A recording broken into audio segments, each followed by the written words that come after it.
Good evening friends, आप सभी को मेरा प्रणाम, नमस्कार, जय श्री राम।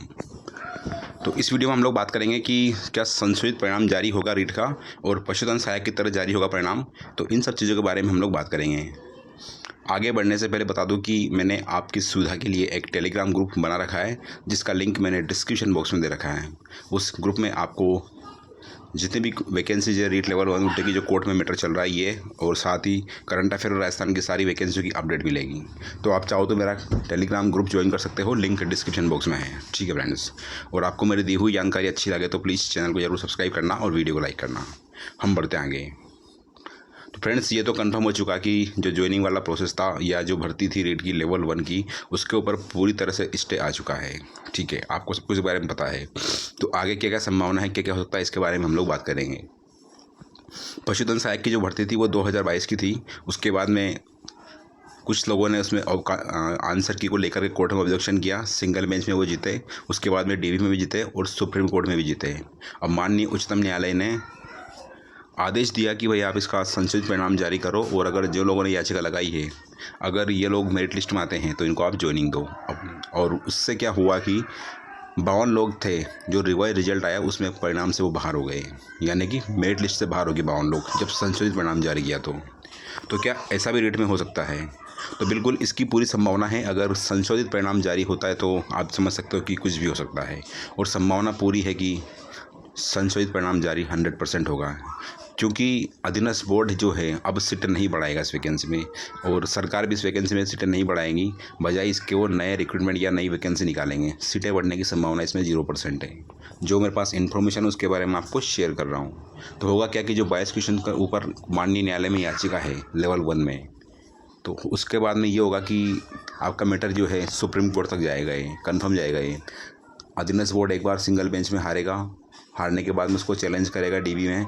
अगर डीवी में भी अधीनस्थ बोर्ड की हार होती है तो उसके बाद में अधीनस्थ बोर्ड जो अंतिम स्टेज है न्याय की, माननीय उच्चतम न्यायालय, वहाँ पर इस केस के खिलाफ एसएलपी दायर करेगा। ठीक है, उसके बाद में क्या होगा कि एसएलपी दायर करने के बाद में वहाँ पर भी आपका सुप्रीम कोर्ट में केस चलेगा, और अगर वहाँ पर भी जो अधीनस्थ बोर्ड हारता है तो उसका ये होगा कि अधीनस्थ बोर्ड के हारने पर संशोधित परिणाम जारी होगा। और इससे जिन लोगों की ज्वाइनिंग पेंडिंग है या ज्वाइनिंग हो चुकी है या जिन्होंने याचिका लगाई है, तो उस कंडीशन में क्या होगा, जो भी उस मेरिट लिस्ट में आएंगे, जो संशोधित परिणाम होगा जारी, उसके बाद में जो भी मेरिट लिस्ट पाएंगे सिर्फ उन्हीं को ज्वाइनिंग मिलेगी। जो संशोधित परिणाम में मेरिट लिस्ट में नहीं आएंगे उनका नाम जो है कैंसिल हो जाएगा। ठीक है, और ये मैं 100% बता रहा हूँ।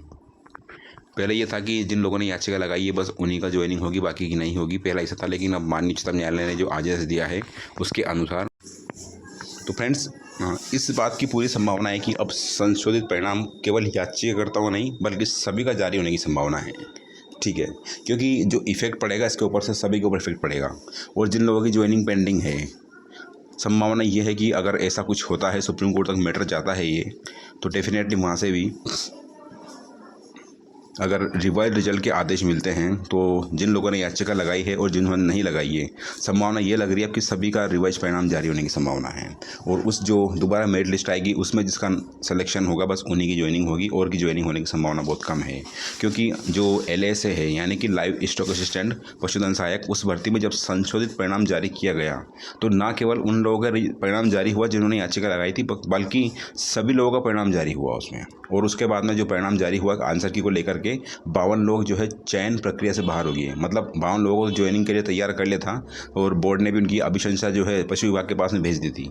लेकिन अब जब संशोधित परिणाम जारी हुआ तो उसके बाद में बोर्ड ने जो उनकी अभिशंसा की थी 52 लोगों की, उनको विड्रॉ कर लिया वापस। ठीक है, तो ऐसा इसमें होने की पूरी संभावना है। क्योंकि इसमें प्रॉब्लम ये आ रही है कि सरकार के पास में या बोर्ड के पास में इसमें वैकेंसी नहीं है। वैकेंसी आप जानते हो कि 1500 सीटें खाली है और 700 से 800 लोगों ने याचिका लगा रखी है। तो आप समझ सकते हो कि चीज़ें कितनी ख़राब है। अब 7 से 8 हज़ार यूनिट लगा रखी है और 1500 वैकेंसी खाली है। 1500 वैकेंसी में 7 से 8 हज़ार लोगों को एडजस्ट करना मुश्किल है। तो उस कंडीशन में ये होगा कि जो अधीनस्थ बोर्ड है उन सब का परिणाम रिवाइज कर सकता है, और जो भी उस रिवाइज रिजल्ट में जिनका भी नाम होगा, जिनका भी रोल नंबर होगा, बस उन्हीं को ज्वाइनिंग मिलेगी, और जो रिवाइज रिजल्ट में बाहर होंगे उनको ज्वाइनिंग नहीं मिलेगी। इसकी पूरी संभावना है। तो जो भी लोग कमेंट कर रहे थे इस चीज़ के लिए या कॉल कर रहे थे कि क्या ऐसा इसमें रीट भर्ती में हो सकता है, तो बिल्कुल ऐसा होने की प्रबल संभावना है। क्योंकि आपने देखा कि लाइव स्टॉक असिस्टेंट जो पेपर है, यानी कि पशुधन सहायक का जो पेपर है, इसको जो कंडक्ट करवाया जिस अथॉरिटी ने इसको लिया एग्ज़ाम को, एजेंसी ने मतलब, तो अधीनस्थ बोर्ड ने एग्ज़ाम लिया था। और जो रीट का एग्ज़ाम है ये भी अधीनस्थ बोर्ड नहीं लिया है। तो संभावना पूरी ये है कि अब सभी का परिणाम रिवाइज होने की संभावना है। पहले ये था कि जो लोग कॉल कर रहे थे कि या कमेंट कर रहे थे कि सिर्फ हमारा ही रिवाइज परिणाम जारी होगा, सभी का होगा, तो अब संभावना ये है कि सभी का रिवाइज परिणाम जारी होने की पूरी संभावना है। ठीक है फ्रेंड्स। और ये जो पशुधन सहायक का फैसला है ना, इससे सबसे ज़्यादा असर जिनकी ज्वाइनिंग पेंडिंग है उनके ऊपर पड़ने वाला है। उसकी वजह ये है क्योंकि जिन लोगों ने याचिका लगाई है वो तो ऑलरेडी भर्ती प्रक्रिया से बाहर हैं, ठीक है। लेकिन अगर कोई सा भी प्रोसेस अपना कर अगर ये लोग भर्ती प्रक्रिया में शामिल होते हैं तो उसकी वजह से क्या होगा कि जिन लोगों का डीबी हो चुका है उनको सेवा से बाहर अधीनस्थ बोर्ड कर सकता है, इसकी पूरी संभावना है। और अब ये भी कंफर्म हो गया कि ये मैटर जब तक सुप्रीम कोर्ट नहीं जाएगा तब तक इसके ऊपर कोई भी जजमेंट आने की संभावना 0% है ना। जो मुझे बता रहा हूँ मैं, जो नॉलेज है उसके यहाँ पे बता रहा हूँ मैं, क्योंकि अगर माननीय न्यायालय सिंगल बेंच के फैसले को ही मान करके चीज़ें करता है तो जो भी लोग बाहर होंगे सिलेक्शन प्रोसेस से वो लोग ऊपर की अदालत में अपील करेंगे इसके खिलाफ। तो उसके बाद में क्या होगा कि मान लो ऊपर की अदालत में फैसला, जो लोग याचिका जो बाहर होंगे उनके पक्ष में फैसला आता है, तो उस कंडीशन में वैकेंसी बहुत ज़्यादा कॉम्प्लिकेट हो जाएगी। तो ये मैटर आपका कंफर्म है कि सुप्रीम कोर्ट तक जाएगा।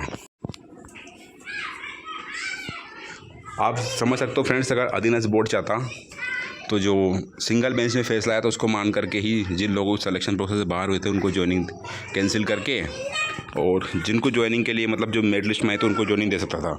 लेकिन अधीनस्थ बोर्ड ने सारा कांटे हटा के, मतलब जितने भी न्यायालय पढ़ते थे उनको सबको करके, जो अपेक्स कोर्ट है माननीय उच्चतम न्यायालय, वहाँ पर जाकर कोर्ट को डील किया, वहाँ पर जाके मैटर को डील किया और वहाँ से वो जीत गए। ठीक है। तो ऐसा पूरा संभावना है कि आपका भी संशोधित परिणाम जारी हो सकता है, ना सिर्फ उन लोगों का जिन लोगों ने याचिका लगाई है, बाकी उन सभी लोगों का जिन्होंने याचिका नहीं लगाई है।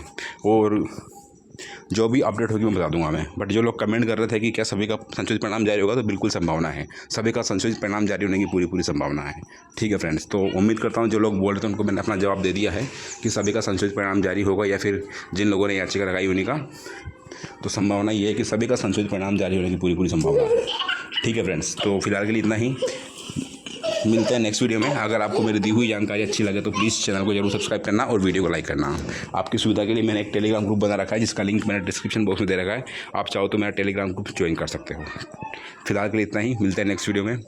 वीडियो वॉच करने के लिए thanks, have a great day and all the very best and God bless you all. Again thanks for watching the video.